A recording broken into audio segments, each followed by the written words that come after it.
Hello and a very warm welcome to the Analyst dated 26 March 2025, brought to you by Vajiram and Ravi, wherein we'll be looking into the 7 set of topics which have featured in The Hindu and the Indian Express. And the handout of this very discussion is available in the description below for your reference. Now coming to the analysis section, herein we'll be looking into that what all issues we are witnessing since Speaker is the adjudicating authority when it comes to the 10th schedule of the Indian Constitution. And in this backdrop, we'll also understand that what all steps India needs to take in order to make sure that our democracy remains vibrant.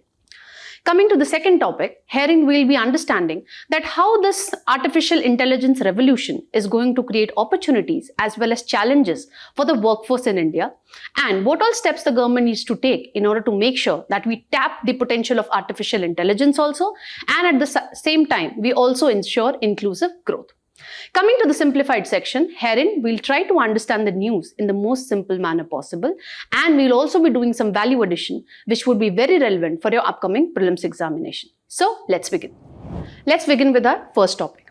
Herein we are going to look into that what all issues we are witnessing since Speaker is the adjudicating authority when it comes to the 10th schedule of the Indian Constitution.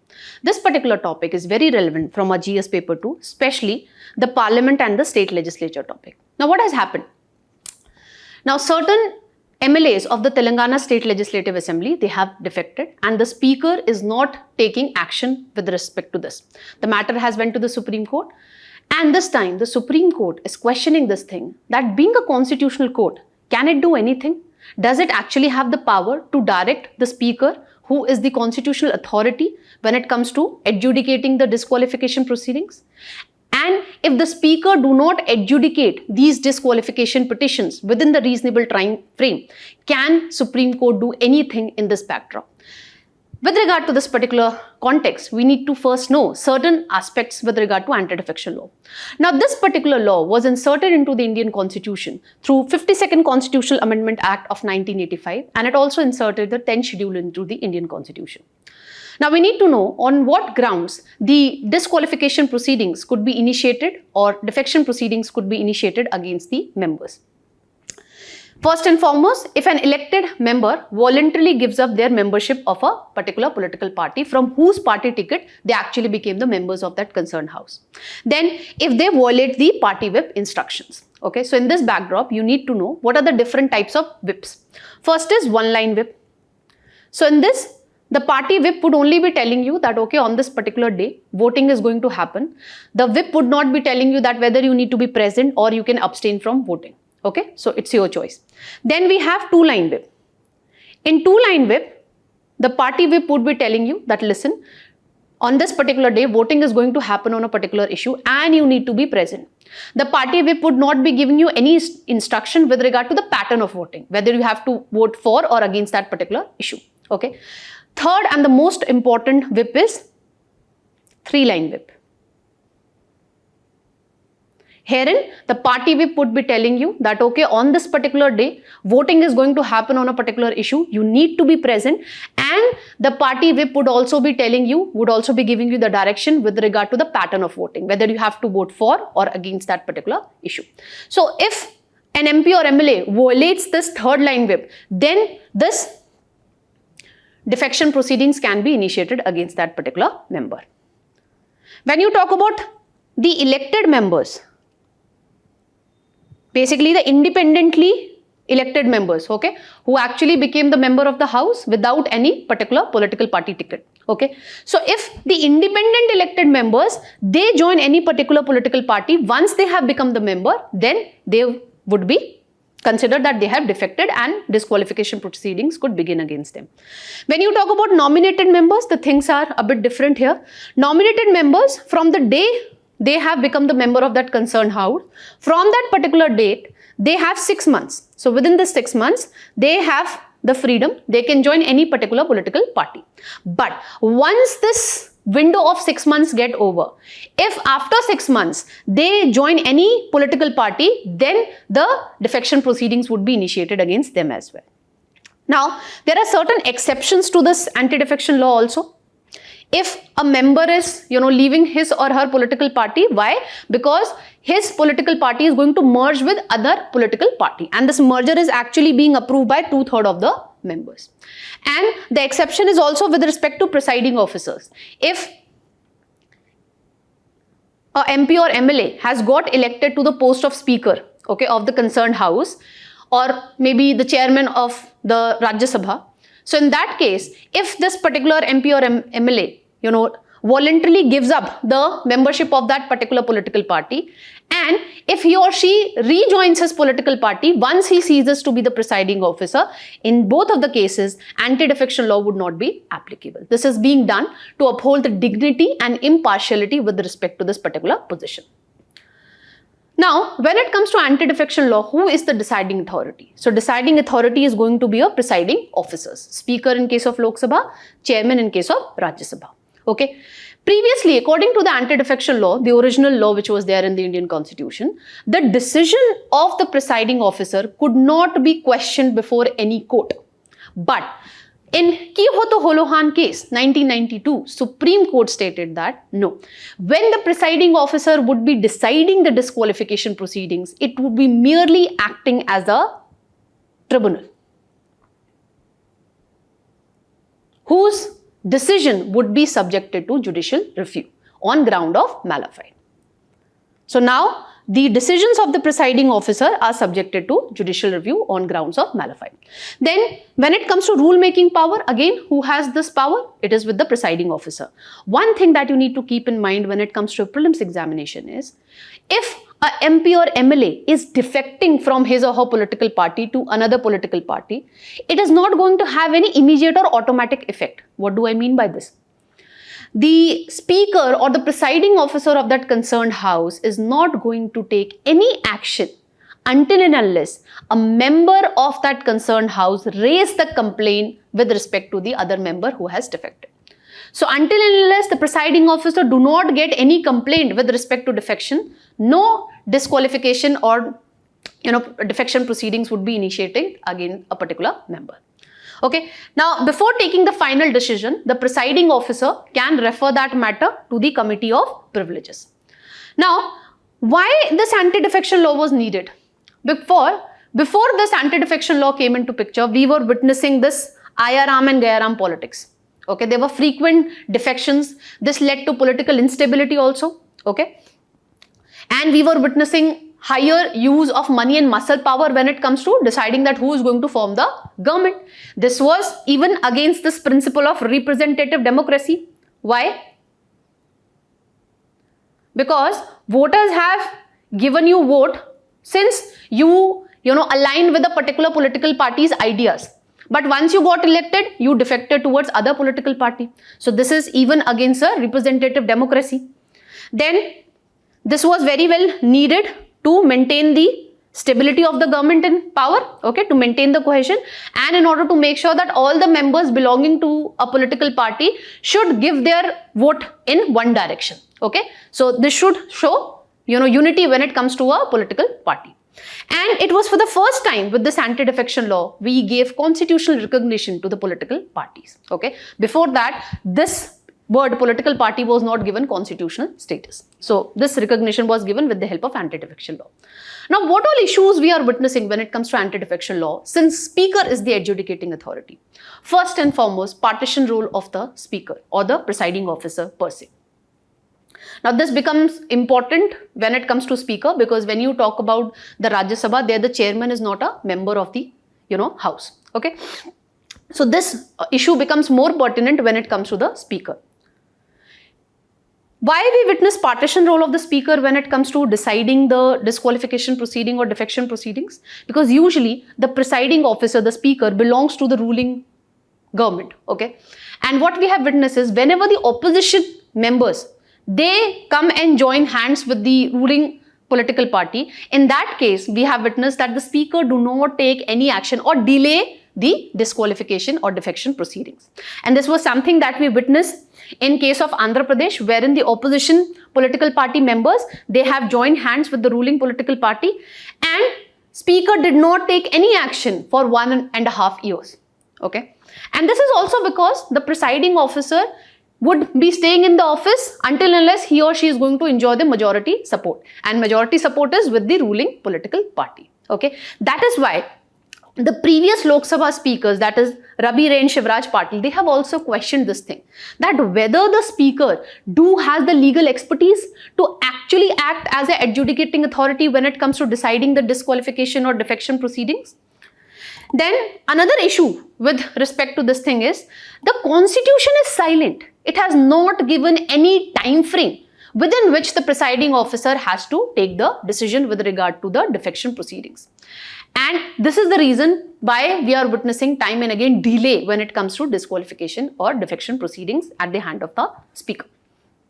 And this was very well highlighted by the Supreme Court also in KM Singh versus Speaker of Manipur 2020 judgment of the Supreme Court, wherein the Supreme Court stated that this defection proceedings should be adjudicated by the speaker within a reasonable time frame of 3 months. Okay, because the constitution has not given any such time frame. But in this judgment also, the Supreme Court has merely made a request to the presiding officer that whenever you come across with the defection proceedings, please adjudicate them within a reasonable time frame of 3 months. Then another major issue, that is the reason we are discussing this entire issue, is the courts are allowed to intervene only once the presiding officer has given its final decision or its final verdict with regard to the defection proceedings. And this is the reason why the Supreme Court is questioning this thing, that can the Constitutional Court do anything? Okay, can it actually do anything when the constitutional authority, that is the speaker, is not adjudicating the defection proceedings or defection petitions within a reasonable time frame, which the Supreme Court has already highlighted that it should be 3 months. And as I told you in Ki Ho To Holohan case also, once the presiding officer has taken the decision, only then the courts can intervene. Okay, only then the judgment, the decision given by the presiding officer would be subjected to the judicial review. Then in this backdrop, what needs to be done? First and foremost, we need to ensure the impartiality when it comes to the office of speaker. How we can do this? We can come up with a cooling off period. So once a person ceases to be a speaker, there should be some cooling off period. After that cooling off period only, that person should be allowed to again join his or her political party. Another good practice that we can incorporate from UK, that is once a speaker, always a speaker, wherein the political leaders actually, opt for the post of speaker, and once they become the speaker, they abandon the active politics. Okay. So after that, once they become the speaker, they would not be taking active part in politics. So this ensures, impartiality when it comes to the post of speaker when it comes to UK. This is a good practice that India can also adopt. Then we need to set up a time limit, which the Supreme Court has already done in KM Singh versus Speaker of Manipur 2020 judgment of the Supreme Court. The thing that we need is the presiding officer should adhere to that reasonable time frame. Then this was also something which the Supreme Court stated in that 2020 judgment also, that Parliament should amend the law, and what it can do is it can give this adjudicating role to an independent tribunal which would be headed by the judges, and judges are going to deal with this defection thing with a neutral frame, okay, with a neutral lens, and they also have the legal expertise, so things would become simpler. But the Parliament has not done anything in this backdrop. Then one major reason of defection is the parties do not allow dissent. As we discussed under the anti-defection law, what is the issue?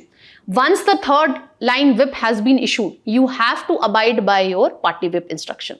Otherwise, defection proceedings could be initiated against you. Now, this way, you are curbing the dissent. Okay, you are not allowing the elected representatives to act as the representatives of the people. You are actually reducing them as to a mere delegate of the political party. And in this backdrop, Dinesh Goswami Committee on Electoral Reforms as well as the Law Commission 170th report has also pointed out that when it comes to anti-defection law, this should be applicable only with respect to crucial matters. For example, no confidence motion or confidence motion is being considered by the House, or when the budget is being passed, etc. Okay. In rest of the matters, the members should be allowed to raise their concerns with regard to that particular issue. Okay. And they should be allowed to vote according to their own conscience, so that they can actually act as a true representatives of the people. Then Constitution Review Commission in 2002 has recommended, and this we have also incorporated with the help of 91st Constitutional Amendment Act, that once a person has defected, okay, what we need to do, that person should not be allowed to get the post of, minister or any remunerative public office for the duration of the remaining term of the existing legislature, and or till the time the next round of elections are being conducted, whichever is earlier. Although we have incorporated this thing with the help of 91st Constitutional Amendment Act, but even today what we are witnessing is ineffective implementation of the same thing. This is the main reason why we are witnessing defections. The opposition MPs or MLA, why they are defecting? So that they can get the ministerial post, like what we witnessed in the previous example, okay? So we need to ensure effective implementation with regard to this thing. And at the end, we need to promote intra-party democracy, and the elected representatives should be allowed to raise their concerns with, respect to what their conscience is saying. A political party cannot be acting as a dictatorship when it comes to internal functioning. If it is acting like that, if it is not holding democratic principles when it comes to internal functioning, the question arises that how it is going to ensure that democracy at the national level remains vibrant. So in this backdrop, the Law Commission as well as the Dinesh Goswami Committee on Electoral Reforms has also pointed out that we need to promote intra-party democracy. Only then we can make sure that democracy in India remains vibrant.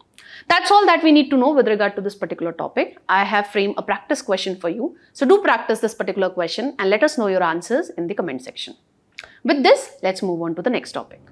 Now, coming to the second topic, herein we are going to analyze that how the artificial intelligence revolution is going to create opportunities as well as challenges for the workforce when it comes to Indian economy. This particular topic is very relevant when it comes to GS paper 3, especially economy section as well as science and tech section also. What has happened recently, why we are discussing this entire issue? Because in a conversation, the Bill Gates have highlighted that on account of this artificial intelligence revolution, what we are going to witness is, we would be heading towards a post-labor world altogether. What do he mean by this post-labor world altogether? He means that because of this artificial intelligence revolution, what we are going to witness is, people would be displaced from repetitive tasks, okay, and rather they would be able to focus more on innovative things which require critical thinking as well as emotional intelligence. That would further give boost to innovations. Now, when you talk about artificial intelligence, how do you define artificial intelligence? Very simple, wherein the computers or the machines are actually imitating the human problem-solving capabilities or human thinking. Okay, what we have witnessed is artificial intelligence is changing the workforce scenario. Recently, the OpenAI ChatGPT has revolutionized the content creation all over. Okay, and over a period of time, maybe in a 10-year time frame, we would be witnessing super intelligence, artificial intelligence. Okay, so this is going to create opportunities for the workforce. What kind of opportunities it is going to create? So this is going to boost the productivity across different sectors. When you talk about the manufacturing sector, when you talk about agriculture, so in agriculture we have the Plantix app, which is enabling the farmers to effectively diagnose that, okay, which disease have affected their plants. And with the help of artificial intelligence, the farmers are able to effectively, manage the irrigation needs in a smart manner. This is enabling us to realize the idea of per drop, more crop. Okay. So in this backdrop, the Niti Aayog has also highlighted that this AI revolution would be adding this many billions to India's GDP by 2035. So when you talk about artificial intelligence, how it is going to boost the productivity? Because it would enable us to do the repetitive task in a fraction of seconds. If you want to analyze the data, you give it to artificial intelligence, it would analyze it and it would be coming up with graphs, diagrams, etc., which a normal human being might be taking an entire day to do that. So this would fasten the entire decision-making process. Okay. This would enable us to do better inventory management, also managing the supply chains effectively. Then it would lead to high skill jobs also, with respect to machine learning, with regard to programming, data scientists, etc. And in this backdrop, World Economic Forum has highlighted that on account of this artificial intelligence revolution, we agree that okay, this revolution is going to displace certain jobs, but it is also going to create this many more jobs by 2025. Okay, so high skilled jobs would be more in demand coming in future. Then it would be acting as a force multiplier. Right now I told you, because of the artificial intelligence, what would happen? We don't have to, waste an entire day when it comes to doing the repetitive tasks that could be given to a chatbot. Okay, when it comes to, let's suppose, giving customer service, okay, so that could be done by the chatbots, and the banks and financial institutions, instead of focusing upon providing such kind of, addressing the FAQs of the customers, they can actually use artificial intelligence to come up with customized financial products for their customers. Okay, so imagine how it would enable us to enhance our productivity. So because of artificial intelligence, what would be happening? We don't have to invest more time on the repetitive tasks. Rather, we can invest that time in, doing such tasks which requires critical thinking, which requires emotional intelligence. We can discuss another example. Let's suppose I want to know that which region is more impacted by floods or by landslides. Okay, so I can give that data to artificial intelligence. It would be doing the calculation and it would be telling me that, okay, what is the frequency, how much vulnerable a particular region is, to a particular natural disaster. Now, this the artificial intelligence can do, but when it comes to ensuring community participation, dealing effectively with the disaster, with respect to that particular disaster, that requires the emotional quotient. Okay, and that could only be given by humans. So when the artificial intelligence would be doing the repetitive tasks, humans can actually focus upon critical thinking. They can actually focus upon those works which requires emotional intelligence and critical thinking. That what all steps we need to take so that we can reduce the vulnerability of a particular region when it comes to a natural disaster. Okay, that's how it would enhance our productivity as well. Then, because of this artificial intelligence, we are witnessing that the startup ecosystem has grown many-fold. You talk about education sector, you talk about financial sector, you talk about agriculture sector. Likewise, I told you, we have Plantix app, we have Gramophone, which is a agri-tech startup. And because of this, what we are witnessing is unicorns like Fractal Analytics have arisen. Okay, so because of this artificial intelligence, we are witnessing that it is giving a boost to our startup ecosystem also, and it would enable us to enhance the agriculture productivity in India as well. Currently, when you talk about Indian agriculture scenario, it is input intensive, right? We are putting in more and more chemical fertilizer, but the yield is not responding to that same level. So over a period of time, learning from the developed nations like UK, US, okay, what they have done, they are using artificial intelligence tools like precision farming, smart irrigation, okay, real-time monitoring of the crops. That would enable us to increase the crop yield many-fold. Okay, and this would, once we start making use of the artificial intelligence technology, we would be able to move from input-intensive agriculture to knowledge-intensive agriculture. Now, we have discussed the opportunity. It is a double-edged sword. So artificial intelligence is also going to create some challenges when it comes to the workforce in India. As we have already discussed, it is going to, take away the repetitive jobs. And an article was also, has come in the Hindu previously, which pointed out that how this DeepSeek technology is going to threaten the services sector when it comes to India, because India has, dominance when it comes to services sector across the globe. When you talk about the services, we have BPO services, okay, call center services. These are repetitive services, customer services. Now, this could be taken away by chatbots.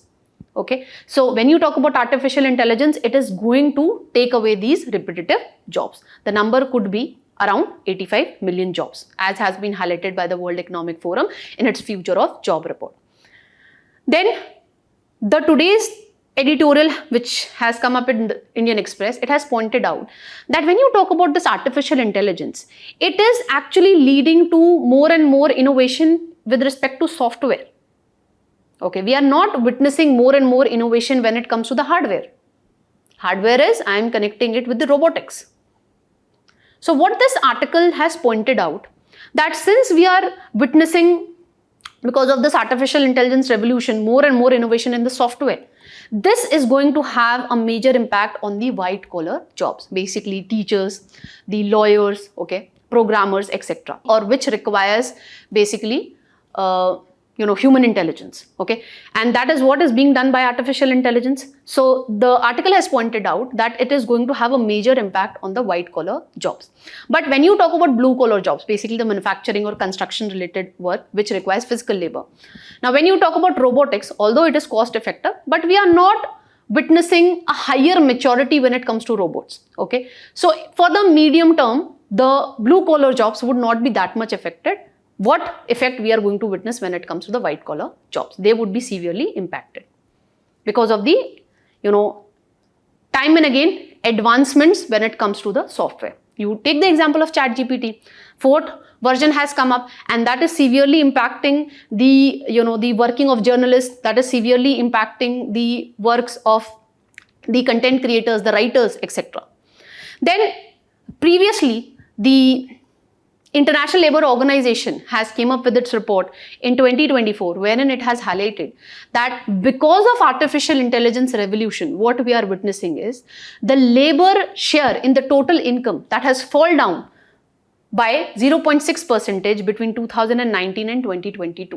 And since 2022, it has remained stagnant. We have not witnessed an increment in the, labor wages. And due to this, if you are following the newspaper, you must be aware of this thing, that since we are witnessing stagnation, especially among the urban middle class, because of this, the consumption is going down in the Indian economy, and that is, creating a lot of, pressure when it comes to the policymakers, that how we are going to deal with this recessionary conditions. Because if the consumption is not going to increase in a, considerable time frame, then we could witness recessionary conditions. Then, because of this AI revolution, what we are witnessing is, we discussed in the previous slide, that the high skill jobs would be more in demand. But when you talk about the Indian graduates, the engineering graduates, they do not have that much of skill because there is lack of industry academia linkage. And in this backdrop, NASSCOM has pointed out that nearly 40% of the Indian workforce would be needing reskilling, because they don't have the skill set which is being demanded by Industry 4.0 because of this artificial intelligence revolution. Then this is going to widen the inequality also in the economy. Previously, the Oxfam in its inequality report has pointed out that 1% richest population actually owns 22% of the total income, and they own 40% of the total wealth which is there in the Indian economy. Now imagine, because of this artificial intelligence, the people who would be having control over artificial intelligence, they would be the one who would be generating more and more income. Because in the upcoming time, what did we discuss? That economic, productivity would be guided by whether you have the control over artificial intelligence or not. Okay, that is why when China developed DeepSeek, there were debates going on that who is in front, USA or China, and where is India in this entire race of technological advancements.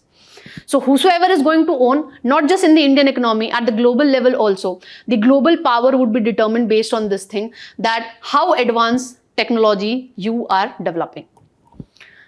Then it is going to have major impact on the females' labor force participation. Why? Because if you look at Indian economy, the repetitive tasks that I'm talking time and again, when you talk about call centers, when you talk about teachers, as we discussed, that the artificial intelligence, this is going to take up the white collar jobs or the jobs which are there in the services sector, and therein the women are actually employed, because men are majorly employed in manufacturing sector, wherein you have to do physical work, and women are majorly employed in these what you call it as pink collar jobs as well. So this artificial intelligence would be taking away their repetitive tasks which are performed by women right now, and this would further lower the women participation in the labor force in India. Then this particular editorial which was there in today's newspaper, it has highlighted that on account of this artificial intelligence, we are also going to witness some psychological impact. Why?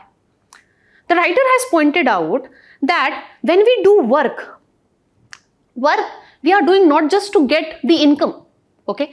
The work is also associated with my identity. When I'm teaching you, this is giving me an identity that, okay, I'm a teacher. And this also gives me a sense that, okay, I am contributing to the society, I am contributing to the GDP. But once the artificial intelligence is going to take away the different kind of jobs that we have currently, the people would start finding out new structures of meaning, community, and contribution. Because once their jobs would be taken away, they would start thinking that, what is my identity? How am I going to contribute to the society and to the GDP? And because of this, what would happen? Some might start pursuing fields like art, science, etc. And some may be going to the spiritual domain as well. But others will not be able to figure it out. They would be feeling a sense of, indiscipline, and they would seek validation for their employment. So this is going to have a psychological impact as well. So in this entire story, what India needs to do so that it is able to tap the potential of artificial intelligence? Why? Because I told you, if you have the ownership of artificial intelligence, the innovative technology, the more wealth you're going to generate. So India needs to tap this technology also. It cannot sideline this particular technology.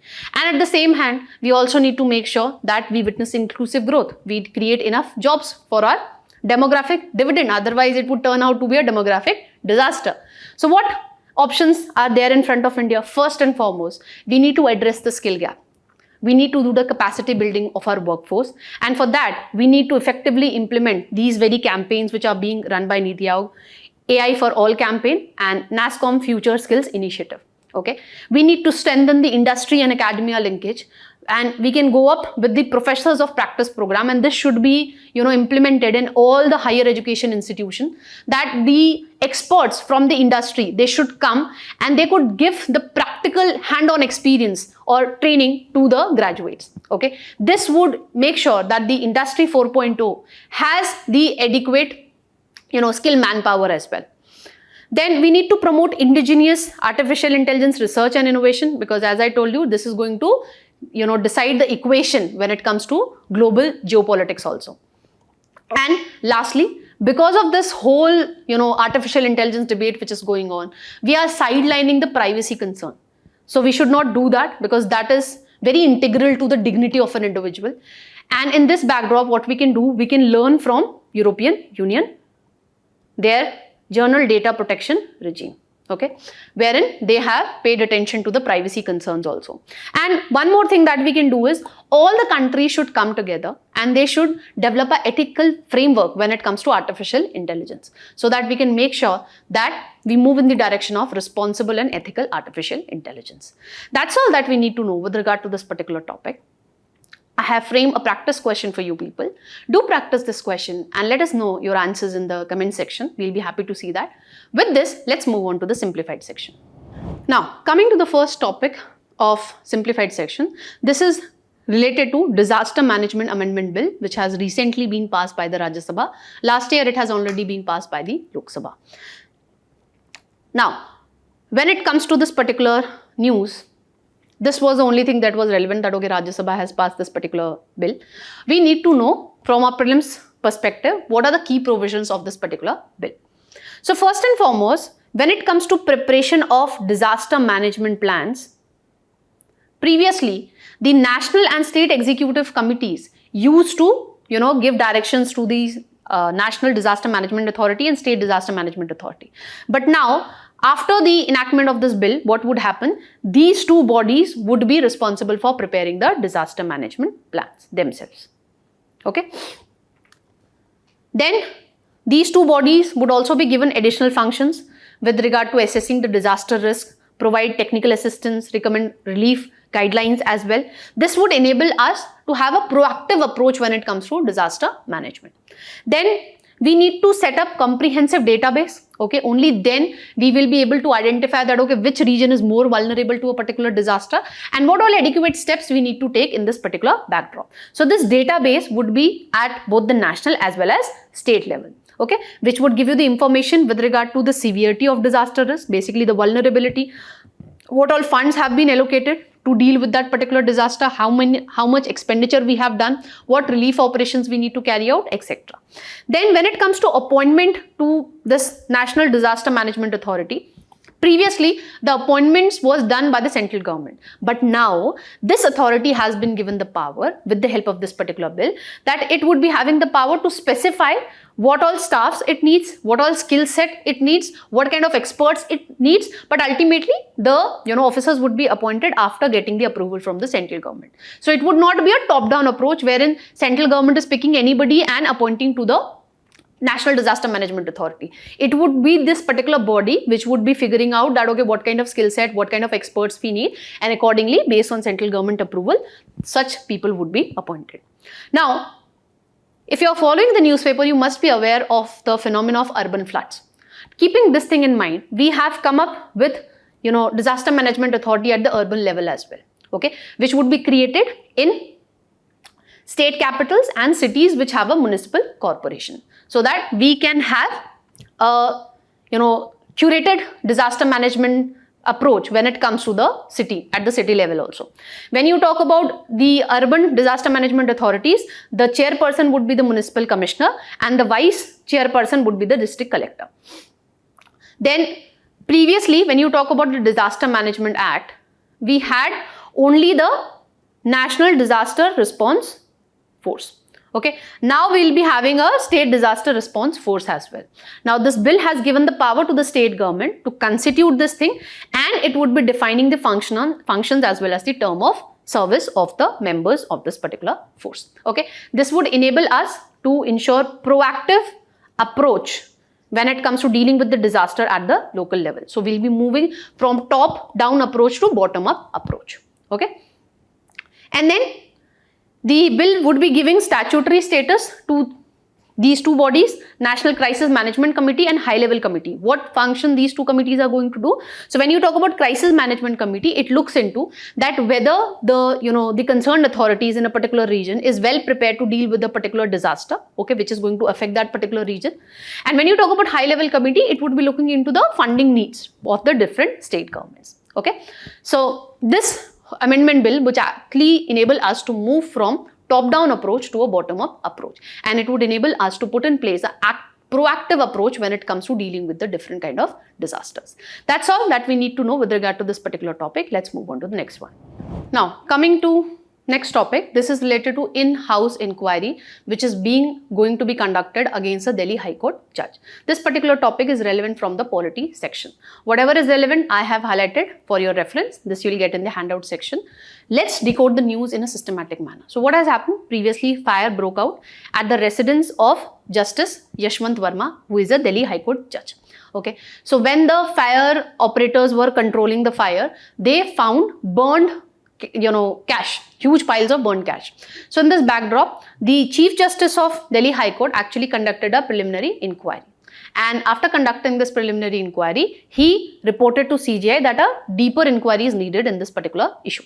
So after this, what has happened recently, the CJI has constituted an in-house committee which would be doing the inquiry with respect to this particular issue. In the meanwhile, no judicial work would be given to this concerned Delhi High Court judge. Now, what is this in-house procedure all about? Whenever there are allegations that a particular judge has, done something grave or has done some misbehavior, so in this backdrop, the CJI can constitute an in-house committee. This whole procedure was actually adopted in 1999. And when a complaint is with respect to a High Court judge, then it is the CJI which would be deciding that whether the allegations are frivolous or it actually requires the deeper inquiry, or we need to actually create an in-house committee or not. If CJI thinks that no, we actually need to create an in-house committee to do the deeper inquiry, so before that he would be getting the response of the concerned judge, and he would also get the comments of the Chief Justice of the concerned High Court on record, and then he would constitute a 3-member committee which would be consisting of 2 Chief Justice from other High Courts and a High Court judge.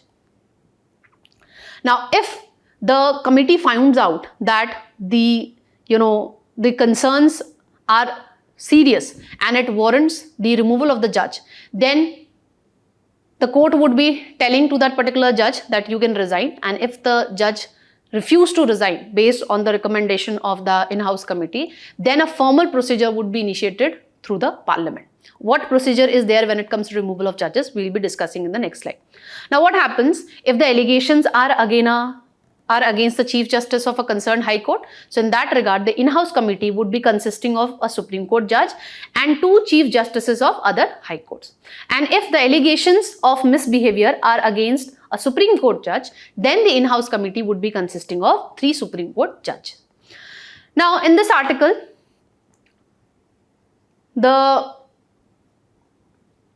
it has also been highlighted that there are certain reforms that are needed when it comes to the judiciary.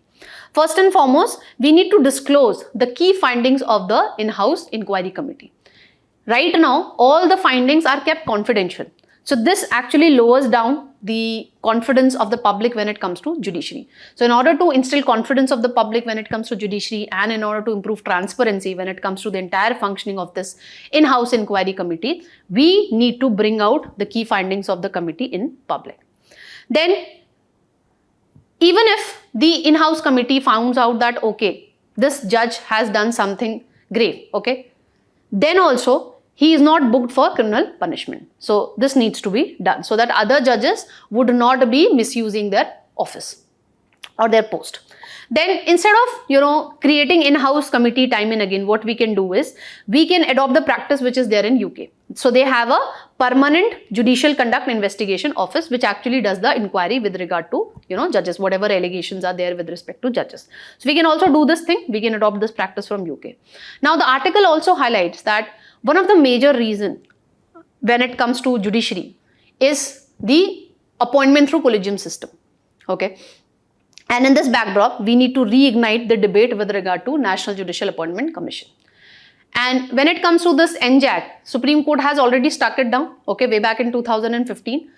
Why? Because Supreme Court highlighted that since the veto power would be with the members who would be appointed by the government, so this could severely hamper the independence of the judiciary. So what we can do, the article has pointed out that the veto power could be given to CJI and senior judges, okay, when it comes to the composition of NJAC. That is how we will be able to ensure transparency also when it comes to appointment of the judges in India, when it comes to higher courts, and at the same time it would enable us to balance it with the independence of judiciary also. Now, let's look into the entire procedure when it comes to removal of judges. This could be relevant for your prelims examination because previously also UPSC has asked a question on this particular aspect. So when you talk about removal of judges, the articles are Article 124 Clause 4, okay, this deals with removal of Supreme Court judge, and Article 218 deals with the removal of High Court judge. Okay, so these two articles basically say that the judges of the Supreme Court or High Court, they can be removed by the President only on 2 grounds, that is proved misbehavior and incapacity, although the Constitution has nowhere defined that what these 2 words actually imply.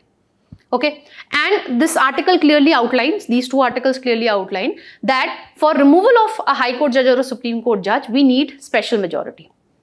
Okay. And when it comes to the Indian Constitution, it is silent. It has only mentioned that, okay, the judges could be removed on these 2 grounds and we will be needing, special majority for this purpose. But how the entire procedure is going to work? So in this backdrop, in the Constitution, Article 124 Clause 5 has stated that the Parliament can come up with a law to regulate this entire procedure. So Parliament has come up with this Judges Inquiry Act of 1968, which actually regulates the removal of, judges. So according to this particular act, when it comes to, initiating the removal, so a motion needs to be signed by at least 50 members when you talk about Rajya Sabha and 100 members when it comes to Lok Sabha, if the motion has been introduced in Lok Sabha. Then the presiding officer of the concerned house can, either admit or they can reject the motion. But if the presiding officer admit the motion, okay, of the removal of a judge, then a 3-member committee would be constituted, which would consist of a Supreme Court judge, a High Court judge and a distinguished jurist. The committee would investigate the allegation, and if the judge is cleared of misconduct or incapacity, then obviously the motion would be dropped. But if the committee finds that yes, the judge is guilty of misbehavior or incapacity, then the report would be tabled in both the houses of parliament, and each house of the parliament needs to pass that particular motion backed by special majority. Then ultimately it would be sent to the president, and after the president would sign that order, the judge would be removed. Now we have a previous year question. Okay, do try to attempt that. we have already discussed the different aspects which you need to know from the prelims paper. Okay, with this, let's move on to the next topic. Now, coming to our next topic, this is related to Google tax. This is relevant from the economics section of our prelim syllabus. Whatever is relevant from this particular topic I have highlighted, we'll be decoding this particular issue in a systematic manner. Now, what has happened? Recently, the central government has proposed that it would be abolishing the equalization levy, okay, which is also referred to be as Google tax or digital tax. And if the central government actually abolished this equalization levy, who would be the benefiter? The benefiter would be the US tech giants, okay, basically the companies related to Google, Meta, your Amazon, etc. Now, why this move? Because previously US authority have raised this concern that these Google tax or digital tax are discriminatory against the US company. Why? Because it is being imposed only on US company, not on the tech companies which are operating in India. So I'm talking about this 2% equalization levy which was levied by the Indian tax authorities when it comes to online sale of goods and services. Okay, this was introduced in 2020, and since US authorities highlighted concerns with regard to this particular move of the Indian authorities, ultimately Indian authorities have to repeal this in 2024. And US authorities have also pointed out that this digital tax or Google tax is against the principle of international taxation. Okay, because in US they are not taxing the companies, tech companies which are associated with India. And the US authorities have also pointed out that there is no global consensus with regard to these Google or digital taxes. Now, what is the significance of this particular move? The experts are pointing out that this is going to ease the trade tensions between India and USA. And since India and USA are going to finalize a trade deal in the upcoming time, so this would enable us to get favorable provisions in that particular trade deal. And this also could lead to softening of US stance, especially with respect to reciprocal tariff. Indian authorities are hopeful that they might be getting some leeway when it comes to the reciprocal tariff which is going to be imposed by the Trump administration. Now, what we need to know from our prelims examination is, what is this equalization levy? Forget about that 2% equalization levy that I discussed. When it comes to the 6% equalization levy, here we are trying to equalize, okay, the tax which is imposed on a tech company which is doing online advertising and it is having a permanent office in India, and whatever revenue it is earning, it is being taxed. But when you talk about foreign companies, especially the US companies, they are earning a lot of revenue from online advertising, basically targeting the Indian customers. But since they don't have any permanent, office in India, they were not taxed previously. So therein in 2016, government came up with this idea of equalization levy, and in order to bring parity between the these two type of companies, what we did, we imposed 6% equalization levy when it comes to the revenue being generated from online advertising by these foreign companies which do not have any permanent office in India. Okay, and equalization levy would be imposed only when two conditions are met.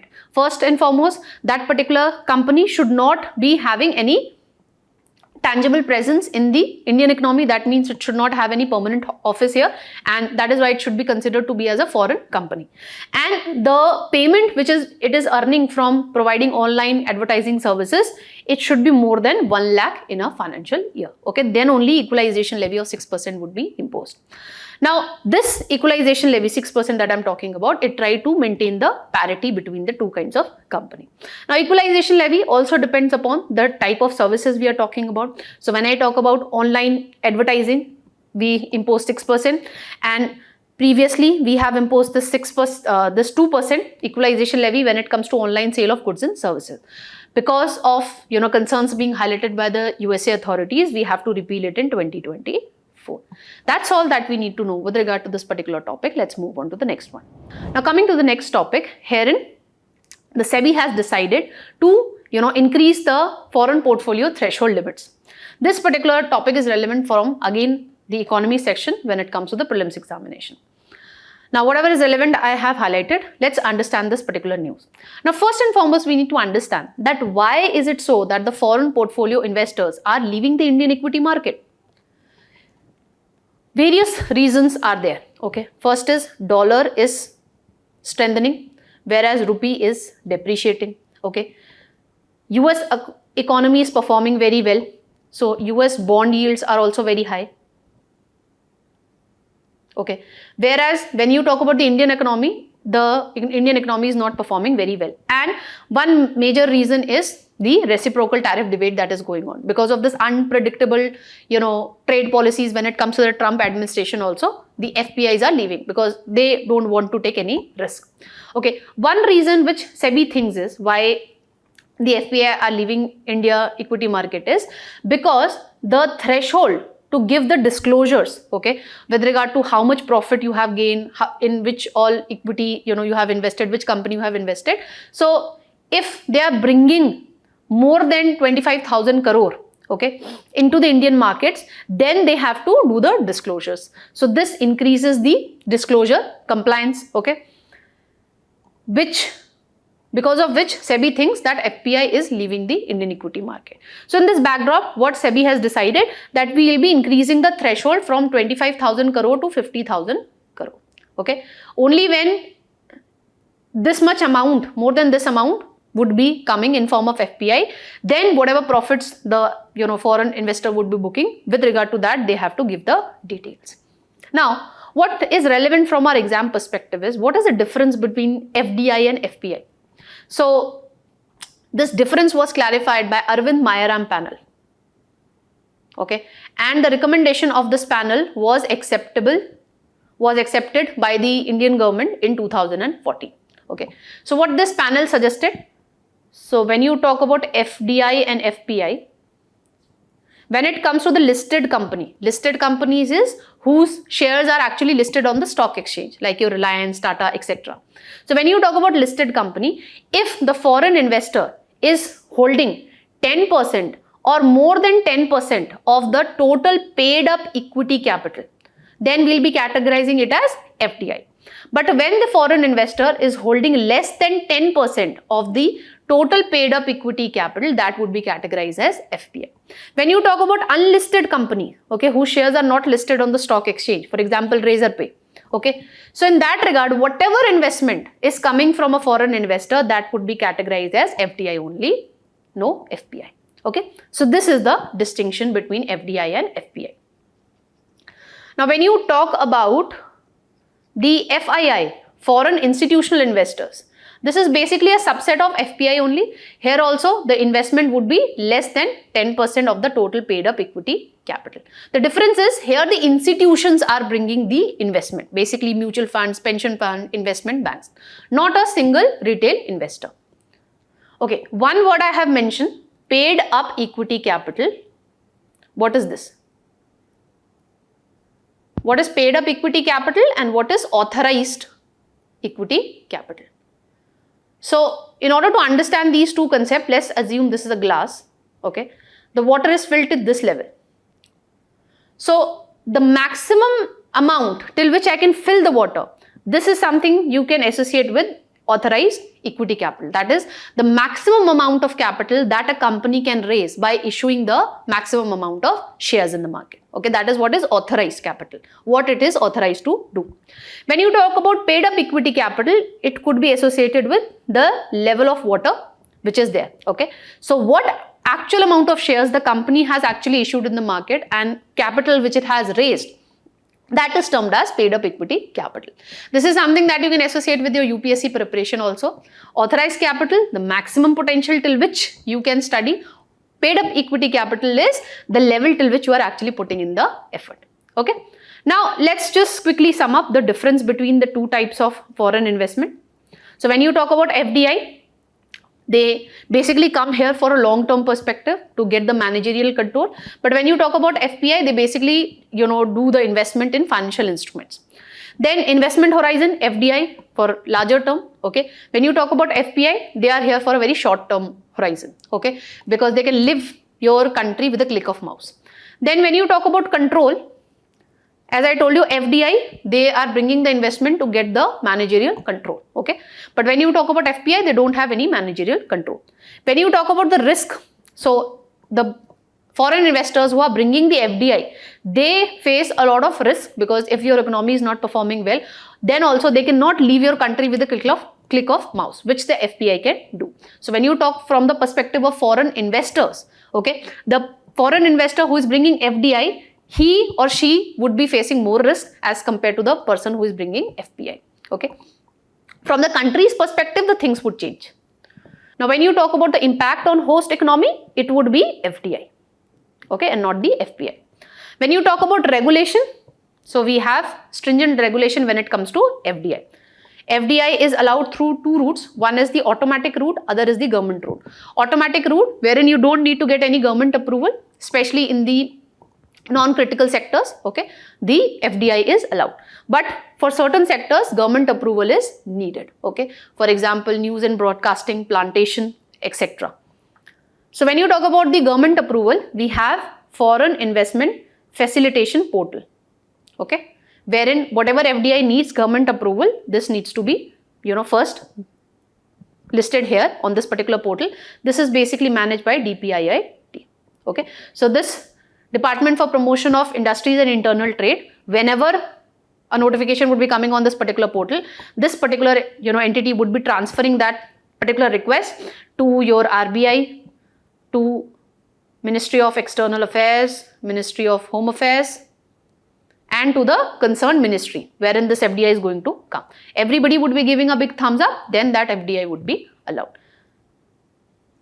When it comes to government route, best example could be multi-brand FDI, okay. So that's all that we need to know with regard to this particular topic. UPSC has previously asked a question with regard to the difference between FDI and FPI. Let's look into this particular question. The statement is asking that FDI in India, which of the following is considered to be the major characteristic? Investment through capital instrument essentially in listed company? No, because FDI is not just in listed company, this could be in unlisted company also. This could be associated majorly with FPI, not with FDI. Then it is largely a non-debt creating capital flow. This is correct. C statement is saying that is the investment which involves debt servicing. No, this is the scenario with external commercial borrowings, not with FDI. Then it is the investment made by foreign institutional investors in the government security. The name itself suggests that it is talking about FII, not regarding FDI. So correct answer here would be B. With this, let's move on to the last topic. Now, coming to the last topic, herein we will be doing the mapping section with regard to Black Sea because it is again in news. Now, why this Black Sea is again in news? If you have been following the newspaper, you must be aware of this thing that when Trump, contested for the presidential elections, at that time during his election campaign only, the Trump has made it clear that if he become the president, he would bring a lasting peace between Russia and Ukraine. So he had made some effort, and the USA has pointed out that Russia and Ukraine has reached some agreement, and they would be ensuring safe navigation when it comes to Black Sea, and they would also ensure that none of the parties would be attacking each other's energy facilities. If USA would be effective in bringing peace in this particular region, this would enable us to bring an end to the war which is going on for 3 long years. Now, when it comes to Black Sea, let's look into the mapping aspect. So when you talk about Black Sea, it is surrounded by Ukraine, your Russia, Georgia, Turkey. You have Bulgaria and Romania. Okay. You need to know the bodies, sea bodies also. You have Sea of Azov, you have Kerch Strait, you have Bosphorus Strait, you have Sea of Marmara and Dardanelles Strait. Okay. Just look into the sequencing also. In UPSC, you can get a question that arrange these things from north to south. Okay. So make sure that you make note of all these things. Now, when you talk about Black Sea, Russia has the largest coastline. It is followed by Turkey and Ukraine. When you talk about Black Sea, it has lower salinity as compared to Mediterranean Sea. Why? Because it gets fresh, water flow from these rivers. Okay, Danube, Dnieper, Bug, etc. And the sea is also important from the environmental perspective. Why? We see something unique when it comes to Black Sea. It has 2 layers. In the upper layer, we see very less salt. Okay, so there is less salinity, and since the saltiness is less, that is why it is less denser also. When you talk about the lower layer, here we witness higher salinity. Okay, and that is why it is more dense. Now normally in order to do the vertical mixing between the upper layer and the lower layer, what should happen? The upper layer needs to be higher, should have higher salt content. Okay, only then the vertical mixing would be done. But here the things are reverse. Here your lower level is having higher amount of salt content, and that is why it is more denser as compared to the upper layer. That is why there is less amount of vertical mixing between the two, and due to this what we witness is the lower layer has very low oxygen content. Okay, that is why it is one of the anoxic zone also. Then this region is also having strategic importance. Why? From military purpose. Okay, NATO and Russia frequently conduct naval operations in this particular region, and this is also crucial for global trade, particularly for Russia and Ukraine when you talk about grain and energy exports. If you have been following the newspaper, you must be aware of this particular fact that when Russia-Ukraine war began, okay, it severely impacted the wheat exports to different countries. Okay, that is why at that time also Black Sea was very much in news. Previously, UPSC has asked this particular question based on mapping. Do let me know the answers in the comment section. That's all that we need to know with regard to today's analyst. Quiz would be coming right up next. Don't forget to practice the quiz and look into that how much you have been able to retain with the help of this very discussion. Keep learning, keep smiling.